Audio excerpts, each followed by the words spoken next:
한국형 전투기 개발 사업은 여러 난관들이 있었으며 작동의 미국 무장체계 수출 금지는 최대의 난제에 속한다.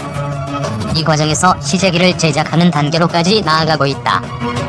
2021년이면 시제기 1호가 출고되고 2022년 상반기에는 시험 비행이 예정되어 있다. 공군 차세대 전투기로 미국 로키드 마틴사의 F-35를 구매하는 대가로 전투기 4대 핵심 기술을 이전받아 KF-X 사업을 진행한다는 계획이었다. 그러나 미 의회가 4대 핵심 기술의 이전을 거부하여 직접 4대 핵심 기술을 개발해야 했다. 4대 핵심 기술이 들어간 장비는 AESA 레이더, IRST, EOTGP, RF제모 등은 공중 전투의 승패를 좌우하는 결정적 역할을 한다. 국내 연구소와 방위산업계가 노력하여 4대 핵심 기술의 국산화가 이루어졌고, 이를 발판으로 군당국과 방산업계는 지난해 9월 KF-X 전체 체계에 대한 3세 설계 검토회의 통과를 선언했다. 그러나 지난 연말 KF-X 시제품에 장착할 미사일 등 미국산 무장체계 수입이 거절되었다. 미국은 동맹국들에게 상호 운용을 강조하여 자국의 무기를 수입하게 하거나 무기체계에 편입되도록 하고 있다.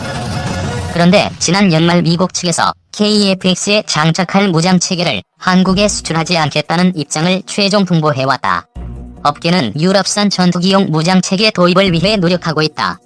고전했다. 한편 이와 관련 방위사업청은 KF-X의 미국산 무장체계 장착은 미국과 협의가 진행 중이라는 입장이다. 공군이 운영하는 전투기에는 대부분 미국의 무장체계가 장착돼 운용되고 있다. F-15K와 KF-16이 모두 미국산 전투기인 만큼 미국산 무장체계를 장착하는 것은 당연하다. 그러나 KF-X이 유럽산 무장체계가 장착될 경우 군수지원에서 여러 문제가 예상된다. 당국은 KF-X에 장착할 미사일의 국산화 작업에도 돌입했지만 가야 할 길은 멀다.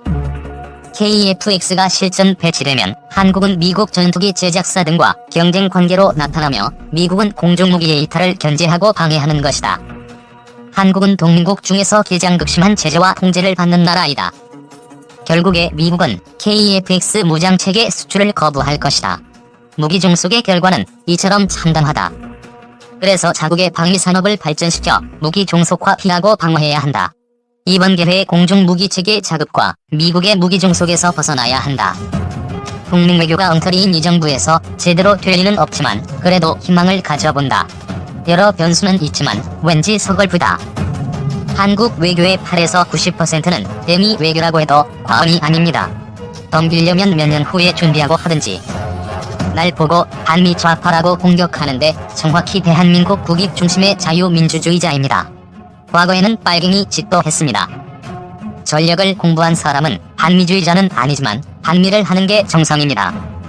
미국은 박정희 정부 시절 최고로 많은 지원을 했습니다.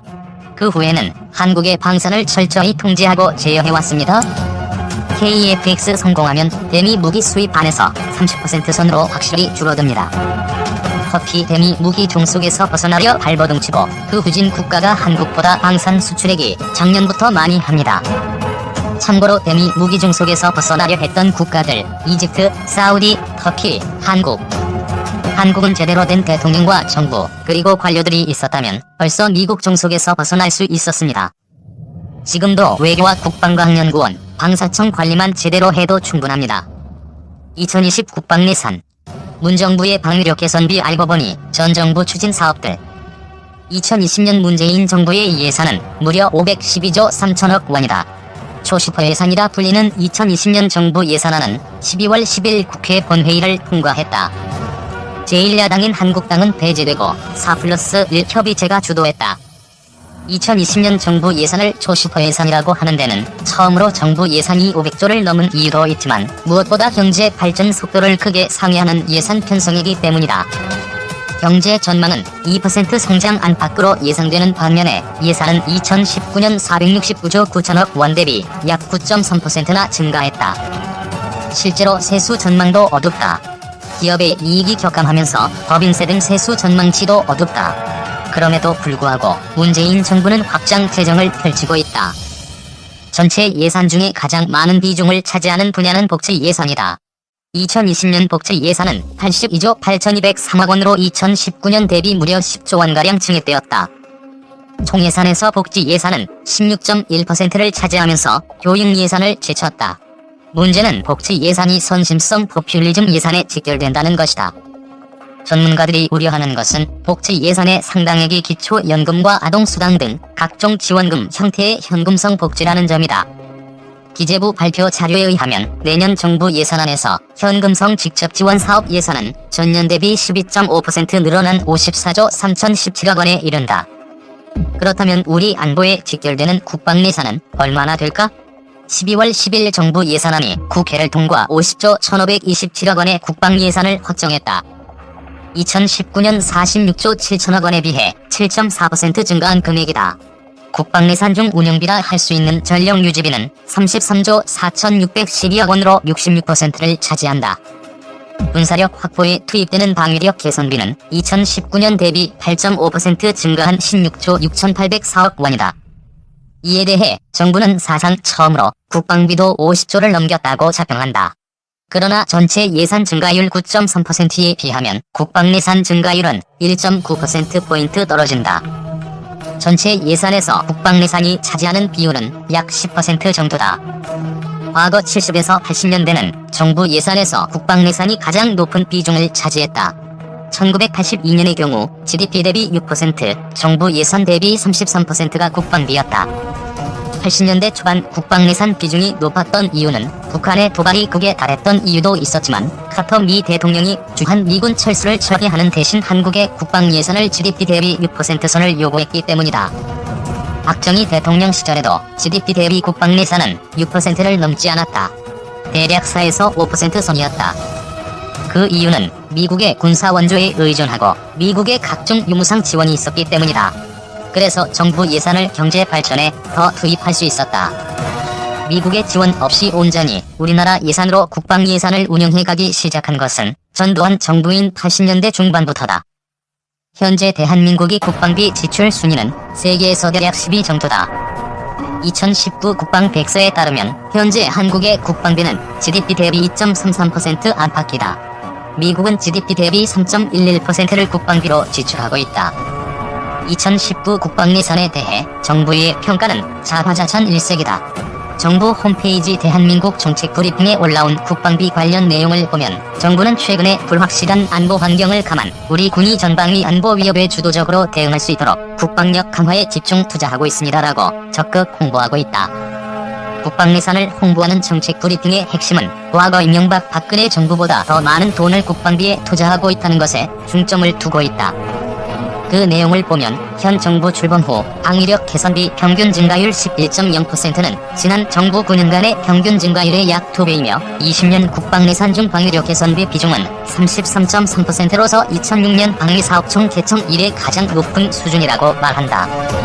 특히 정부가 강조하는 것은 방위력 개선비 중 6조 2,156억 원이 F-35E, 군 정찰위성, 전술지대지 유도무기, 장보고 3, 배치 1, 광개토 3, 배치 2, 장거리지대 공유도무기, 탄도탄 조기 경보 레이더, 함대 공유도탄, 패트리어트 성능 개량 등 핵대량 살상 무기 위협 대응 전력 확보 사업에 편성됐다는 것이다.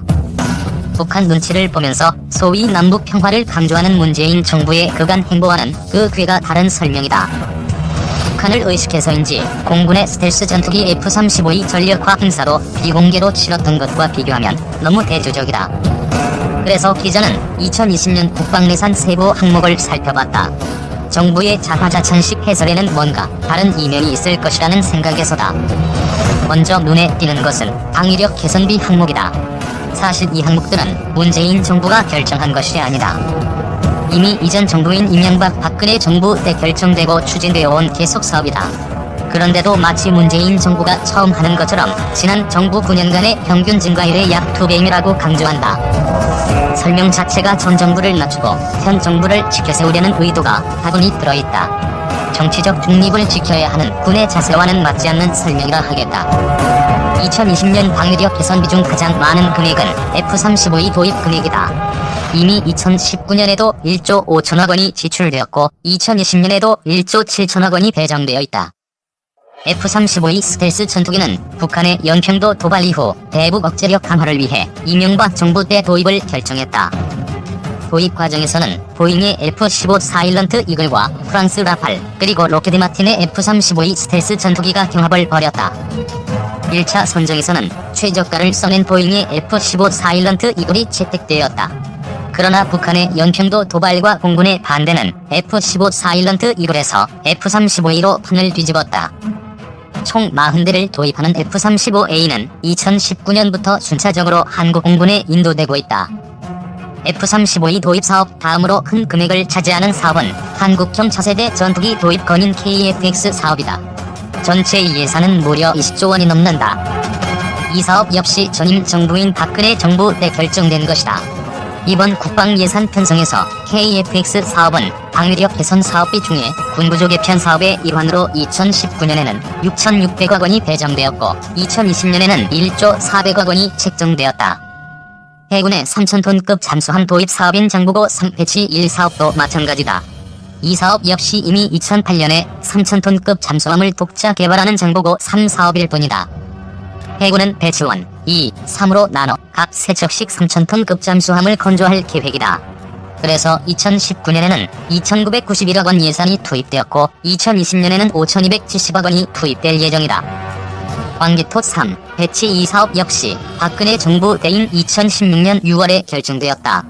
당시 방사청 보도 자료에 따르면 광개토 3, 배치 2는 2008년 12월 실전 배치되어 현재 운용 중인 우리나라 최초의 이지스함인 세종대왕급 구축함보다 한도탄 대응 및 대전작전 수행 능력이 크게 향상된 이지스 구축함이다라고 설명한다. 특히 한도탄 대응 능력에 대해서는 기존 세종대왕함보다 약 2배 이상 향상된다는 것이다. 이 역시 계속 사업으로 2019년에 약 5,140